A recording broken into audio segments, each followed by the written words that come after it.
Pakistan drone संदर्भात थोड्याच वेळात माहिती देणार असल्याचं भारतीय सैन्याने म्हटलेलं आहे। त्यामुळे ड्रोन संदर्भात भारतीय सैन्य आता नेमकी काय अधिकृत माहिती देतं ते बघावं लागेल, कारण आकाशात काही ड्रोन घोंगावतानाच्या काही वृत्त आलेले होते। ओमर अब्दुल्ला यांनी ते एक व्हिडिओ सुद्धा ट्विटरवर शेअर केलेला होता।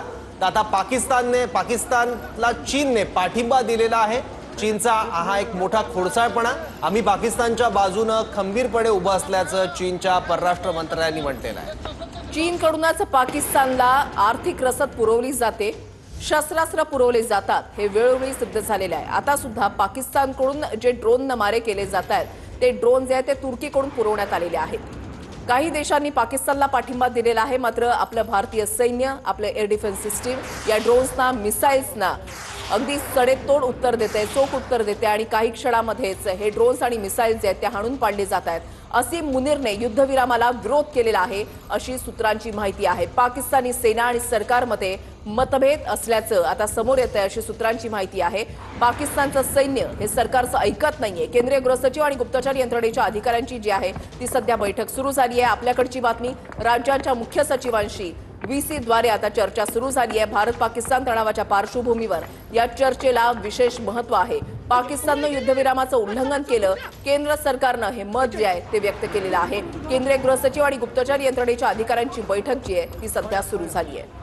राज्यांच्या मुख्य सचिवांशी व्हिडिओ कॉन्फरन्सिंगद्वारे आता चर्चा सुरू आहे। हरियाणा, भुज आणि पटियालामध्ये सुद्धा आता ब्लॅकआउट करण्यात आलेला आहे।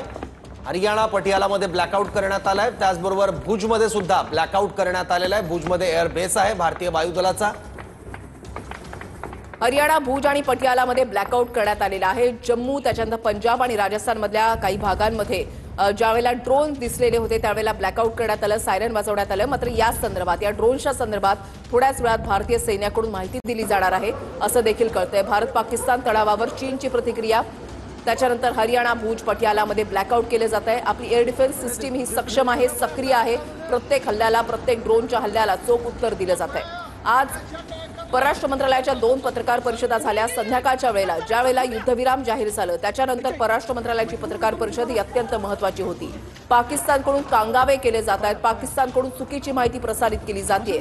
या पत्रकार परिषदेमधून हे मुद्दे जे आहेत ते मांडण्यात आलेले होते। भारतानं पाकिस्तानच्या एअरबेसचं कशा पद्धतीने नुकसान केलेलं आहे, कोणकोणत्या एअरबेसचं नुकसान केलेलं आहे याची सविस्तर माहिती देण्यात आली आणि सोबतच पाकिस्तानकडून कांगावा करण्यात आला की त्यांच्या मशिदींवर भारतीय ड्रोनने, भारतीय मिसाईलने हल्ले करण्यात आले। मात्र हे सर्व काही चुकीचं असल्याचं कर्नल सोफिया कुरेशी यांनी पत्रकार परिषदेमध्ये माहिती दिलेली होती आणि हे सगळं काही झाल्यानंतर युद्धविराम दोन्ही देशांनी जाहीर केलेला आहे अशी माहिती समोर आल्यानंतर जवळपास 3.5 ते 4 तासातच पाककडून पुन्हा एकदा आगळीक करण्यात आलेली आहे। ड्रोनचे मारे जे ते केले जात आहेत, मात्र याच ड्रोनच्या